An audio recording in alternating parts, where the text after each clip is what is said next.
ఎందుకు రామ్ నేనంటే నీకు అంత ఇష్టం? ఎందుకంటే నువ్వు నాన్నవి కదా. Watch our film Anaganaga, streaming now only on ETV Win.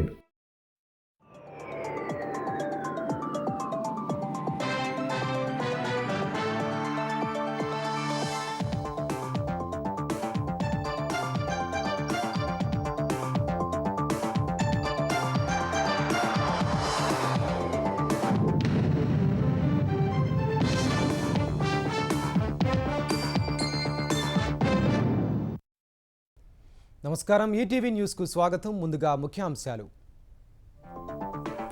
ప్రపంచ సుందరిగా థాయ్ యువతి ఓపల్ సుచాత, రన్నరప్గా ఇథియోపియా భామ, సినీ రాజకీయ ప్రముఖుల సమక్షంలో సాగిన పోటీలు.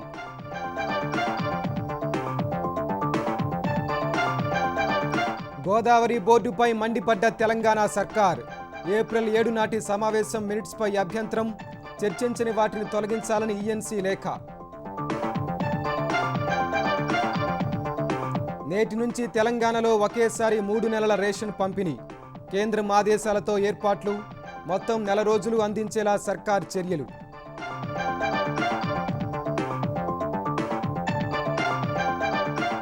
ఏపీలో నేటి నుంచి రేషన్ దుకాణాల్లో బియ్యం పంపిణీ. 15 రోజులు ఇస్తామన్న మంత్రి. వృద్ధులు, దివ్యాంగులకు ఇంటి వద్దే అందించేలా ఏర్పాట్లు.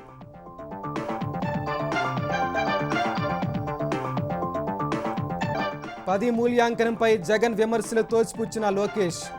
2022లో 20% తేడా వచ్చినట్లు వెల్లడి. అప్పుడెందుకు బయట పెట్టలేదని ప్రశ్న.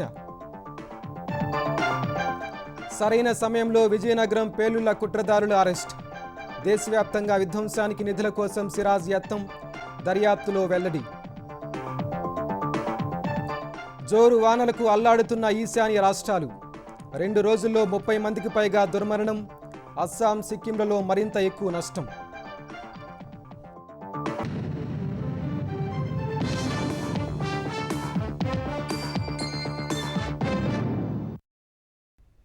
థాయిలాండ్ యువతి ఓపల్ సుచాత చువాంగ్ను ప్రపంచ సుందరి కిరీటం వరించింది.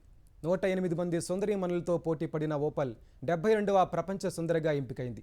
హైదరాబాద్ హైటెక్స్ వేదికగా సినీ రాజకీయ ప్రముఖుల సమక్షంలో జరిగిన మిస్ వరల్డ్ ఫైనల్ పోటీలు ఆద్యాంతం ఆసక్తికరంగా సాగాయి. ముఖ్యమంత్రి రేవంత్ రెడ్డి సమక్షంలో Miss world CEO Julia Morley విజేతను ప్రకటించారు.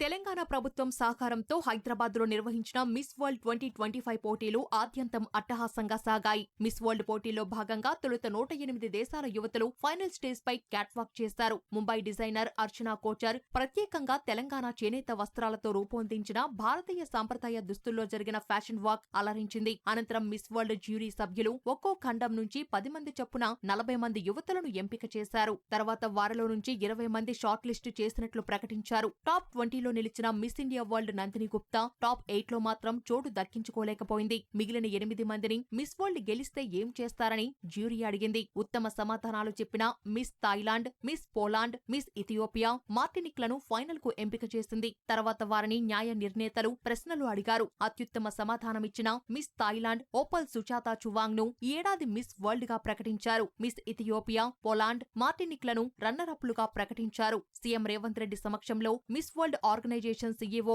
జులియా మోర్లీ విజేతను ప్రకటించగా 2024 Miss World Krystyna Pyszkova Opal కి కిరీటాన్ని అలంకరించారు. ఓపల్ కు 8.5 కోట్ల ప్రైజ్ మనీ అందనుంది. I was very excited, especially when we were announcing all the girls and their placements. And when I was announced the winner, I still couldn't believe it. I was very confused because it was so unreal, because me and my people, we've been waiting for the first crown of Miss World for more than 72 years. It is such an honor to be able to bring back home the first crown. So the moment I was crowned, all I thought about was the faces of my family, my people, my team and everyone.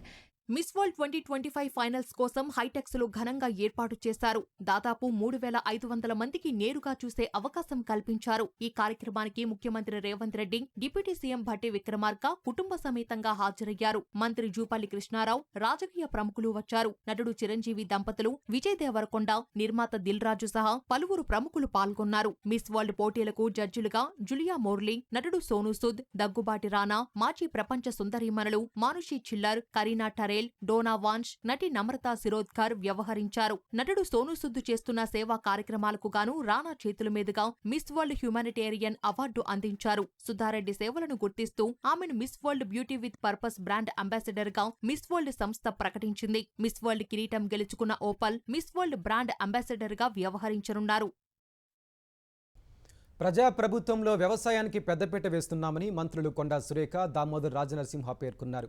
Sangareddy కలెక్టరేట్లో ఉమ్మడి మెదక్ జిల్లా అధికారులతో మంత్రులు సమీక్ష నిర్వహించారు. సంక్షేమ పథకాల పనితీరును అడిగి తెలుసుకున్నారు. అర్హులైన ప్రతి పేదవారికి ప్రభుత్వ పథకాలు అందాలని తేల్చి చెప్పారు. ధాన్యం కొనుగోలు, వ్యవసాయం, వర్షాకాల ముందస్తు ప్రణాళిక, ఇందిరమ్మ ఇల్లు, భూభారతి తదితర అంశాలపై సమావేశంలో చర్చించారు. ప్రజాప్రభుత్వంలో రైతులు సంతోషంగా ఉన్నారని మంత్రి కొండా సురేఖ చెప్పారు. ఈరోజు మనం ఇచ్చినటువంటి ఈ భూభారతి ద్వారా చాలా ఈజీగా మీరు ప్రాబ్లమ్స్ సాల్వ్ అయ్యే విధంగా ఆ యొక్క పోర్టల్ ను మనం గవర్నమెంట్ ప్రిపేర్ చేయడం జరిగింది. కాబట్టి చాలా వరకు పరిష్కారం అవుతాయి అని నేను అనుకుంటా ఉన్నాను. ఈ భూభారతి టైంలో మెజర్మెంట్స్ మీరు ఏదైతే సర్వే చేసేటప్పుడు తప్పనిసరిగా revenue lands, forest lands and అలాగే ఎండోమెంట్ ల్యాండ్స్ వీటికి కూడా మార్కింగ్ ఇవ్వాలి అని చెప్పేసి మరి కోరుతా ఉన్నాను. ఎందుకంటే ఈ రెవెన్యూ ల్యాండ్ లో ఫారెస్ట్ ల్యాండ్ ఉందని, ఫారెస్ట్ ల్యాండ్ లో రెవెన్యూ ల్యాండ్ ఉన్నదని అటువంటిది ఏదైనా వచ్చినప్పుడు తప్పకుండా మా ఫారెస్ట్ డిపార్ట్మెంట్ వాళ్ళు, ఎండోమెంట్ డిపార్ట్మెంట్ వాళ్ళు కూడా మీతో మరి ముందుకు రావడానికి మరి సిద్ధంగా ఉంటారు. గోదావరి నదీ యాజమాన్య బోర్డు జీఆర్ఎంబీ వైఖరిపై తెలంగాణ సర్కారు మండిపడింది.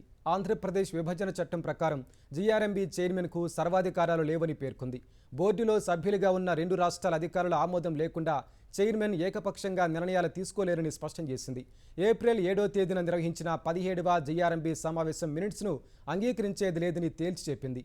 ఈ మేరకు జీఆర్ఎంబీ చైర్మన్కు తెలంగాణ నీటిపారుదల శాఖ ఇంజనీరింగ్ చీఫ్ అనిల్ కుమార్ లేఖ రాశారు. బోర్డు సమావేశంలో చర్చించిన అంశాలను పూర్తిగా మినిట్స్లో పొందుపరచలేదని, అదే సమయంలో చర్చించని అంశాలను మినిట్స్లో పెట్టారని అనిల్ కుమార్ తీవ్ర అసంతృప్తి వ్యక్తం చేశారు. చర్చించని అంశాలను తొలగించాలని డిమాండ్ చేశారు. సమావేశంలో తాము ప్రస్తావించిన అంశాలను మినిట్స్లో చేర్చాలని కోరారు. వర్కింగ్ మాన్యువల్కు సంబంధించిన అంశాలను మినిట్స్ నుంచి తొలగించాలని డిమాండ్ చేశారు. తదుపరి బోర్డు సమావేశంలో ఈ వ్యవహారాలపై చర్చించాలని తెలంగాణ ఈఎన్సీ అనిల్ కుమార్ గోదావరి బోర్డు చైర్మన్ను కోరారు. కేంద్ర ప్రభుత్వ ఆదేశాల మేరకు తెలంగాణలో నేటి నుంచి ఈ నెల 30 వరకు రేషన్ కార్డు లబ్ధిదారులకు 3 నెలల బియ్యం ఒకేసారి ఇవ్వనున్నారు. ఇందుకోసం పౌర సరఫరాల శాఖ ఏర్పాట్లు చేసింది. నైరుతి రుతుపవనాలు ముందుగానే రావడం, అనేక రాష్ట్రాల్లో వర్షాలు, వరదల నేపథ్యంలో 3 నెలల రేషన్ ఒకేసారి ఇవ్వాలని కేంద్రం నిర్ణయించింది. ఇందుకు అనుగుణంగా తెలంగాణ ప్రభుత్వం సన్నబియ్యాన్ని 3 నెలలకు ఒకేసారి అందించేందుకు ఏర్పాట్లు చేసింది.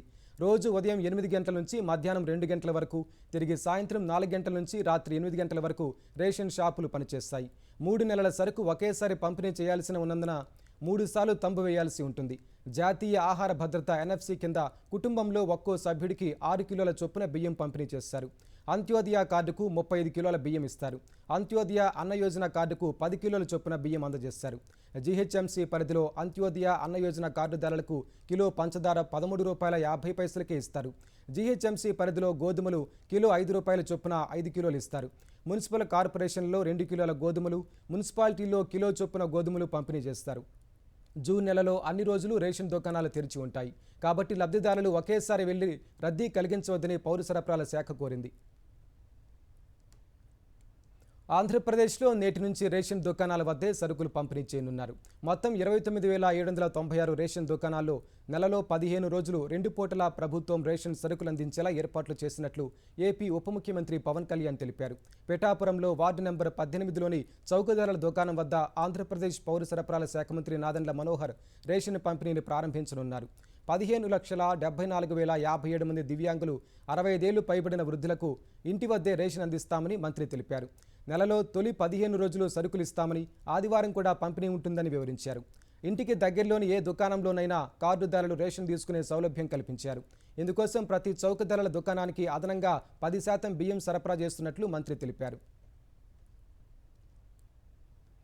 జగన్ భ్రష్టు పట్టించిన విద్యా వ్యవస్థను గాడిన పెడుతున్నామని ఆంధ్రప్రదేశ్ విద్యాశాఖ మంత్రి నారా లోకేష్ స్పష్టం చేశారు. 10వ తరగతి జవాబు పత్రాల మూల్యాంకనంపై జగన్ చేసిన విమర్శలకు ఎక్స్ వేదికగా లోకేష్ గట్టి కౌంటర్ ఇచ్చారు. అన్యాయం జరిగిందని విద్యార్థులు భావించినప్పుడు రీకౌంటింగ్, రీవెరిఫికేషన్ కోరడం ఎప్పటి నుంచో ఉందని గుర్తు చేశారు. 10వ తరగతి జవాబు పత్రాల మూల్యాంకనంలో ఈ ఏడాది 45,96,527 జవాబు పత్రాలను మూల్యాంకనం చేసినట్లు చెప్పారు. రీకౌంటింగ్, రీవెరిఫికేషన్లలో మార్కుల వ్యత్యాసం వచ్చిన జవాబు పత్రాలు 11,175 మాత్రమేనని లోకేష్ తెలిపారు. 99.75% ఖచ్చితత్వంతో మూల్యాంకనం జరిగిందన్నారు. మానవ తప్పిదం 0.25% మాత్రమేనని, బాధ్యులపై చర్యలు తీసుకున్నామన్నారు. జగన్ జరిమానాలు 2022లో 41,694 జవాబు పత్రాల రీకౌంటింగ్, రీవెరిఫికేషన్కు దరఖాస్తు చేసుకోగా 8,235 అంటే 20% జవాబు పత్రాల మార్కుల్లో వ్యత్యాసాలు వచ్చాయని లోకేష్ తెలిపారు. వైసీపీ హయాంలో కనీసం ఈ వివరాలను బయటపెట్టే ధైర్యం చేయలేదని దుయ్యబట్టారు. వాస్తవాలను మరుగున పెట్టి కూటమి ప్రభుత్వంపై బురద జల్లడం సిగ్గుచేటని విమర్శించారు. గ్రూప్ 1 ప్రశ్న పత్రాలను ప్రైవేట్ రిసార్టులో కాపలాదారులతో దిద్దించింది జగన్ కాదా అని మంత్రి లోకేష్ ప్రశ్నించారు.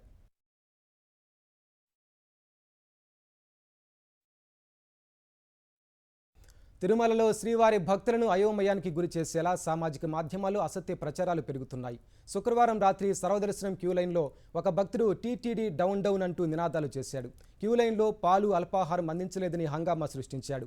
నినాదాలు చేస్తున్న భక్తుడిని క్యూలైన్ బయట నుంచి ఒక గుర్తు తెలియని వ్యక్తి ఫోన్ ద్వారా చిత్రీకరించి సామాజిక మాధ్యమాల్లో వైరల్ చేశాడు.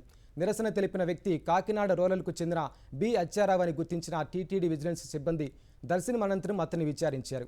తనకు ఆరోగ్యం బాగోలేదని, నిరసన తెలిపితే త్వరగా దర్శనానికి అనుమతిస్తారనే ఉద్దేశంతో నినాదాలు చేసినట్లు అతను తెలిపాడు. టీటీడీ చైర్మన్ అధికారులకు క్షమాపణ చెప్పాడు. సదరు భక్తులు చేసిన నినాదాలను వీడియో తీసి సామాజిక మాధ్యమాల్లో వైరల్ చేసిన వ్యక్తి కోసం టీటీడీ విజిలెన్స్ పోలీస్ సిబ్బంది గాలిస్తున్నారు. ఈ ఘటనపై మంత్రి లోకేష్ మండిపడ్డారు. శ్రీవారి సన్నిధిలో మళ్లీ వైసీపీ కుట్రలు మొదలయ్యాయని ధ్వజమెత్తారు. క్యూలైన్లో నిరసన తెలిపిన వ్యక్తి వైసీపీ నాయకుడని పేర్కొన్నారు. పథకం ప్రకారం అతనితో వైసీపీ పేటీఎం బ్యాచ్ డ్రామా ఆడించి వీడియో తీసి సోషల్ మీడియాలో పోస్ట్ చేసిందని లోకేష్ ఆరోపించారు. ఫేక్, రియల్ అంటూ ఎక్స్లో 2 వీడియోలను లోకేష్ పోస్ట్ చేశారు.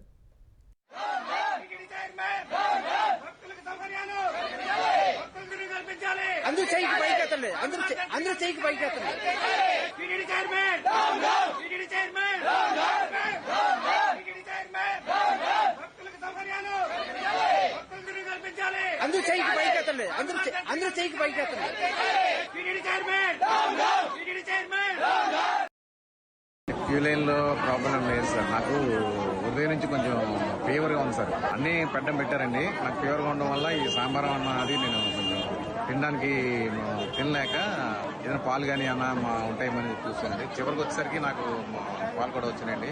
తాగాను. ఈ టైం ఏ టైంకి దర్శనం అవుతుందో అని చెప్పేసి లోపల ఉండిపోవడం వల్ల ఈ ఫీవర్గా ఉండడం వల్ల ప్రెస్టేషన్లో ఉండి నేను కొంచెం తప్పుగా మాట్లాడడం జరిగింది. ఫుడ్ అందరికీ ఇక్కడ ఆ తర్వాత తెలుసుకుంటే ఈ రోజు 1,00,000 మంది పైగా భక్తులు వచ్చారని చెప్పేసి తెలిసిందండి. నేను కూడా రియలైజ్ అయ్యాను. అటువంటిది అలాగే ఇటువంటి పవిత్రమైనటువంటి దేవాలయంలో నేను ఈ విధంగా మాట్లాడటం నేనే ఎంతో షాపుకు కూడా గురవుతున్నాను. విజయనగరం పేలుళ్ల కుట్ర కేసులో సిరాజ్ను విజయనగరం పోలీసులు సరైన సమయంలో అదుపులోకి తీసుకున్నారు.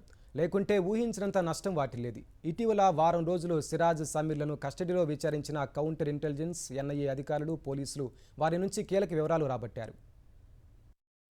తెలుగు రాష్ట్రాల్లో ట్రయల్ బాంబు బ్లాస్టులు జరిపి ఆ వీడియోలను విదేశాల్లో హ్యాండ్లర్లకు పంపించి దేశవ్యాప్తంగా బాంబు పేలుళ్లకు కావలసిన నిధులను సమకూర్చుకునేందుకు విజయనగరం వాసి సిరాజ్ ఉర్ రెహమాన్ కుట్ర పన్నినట్లు దర్యాప్తులో తేలింది.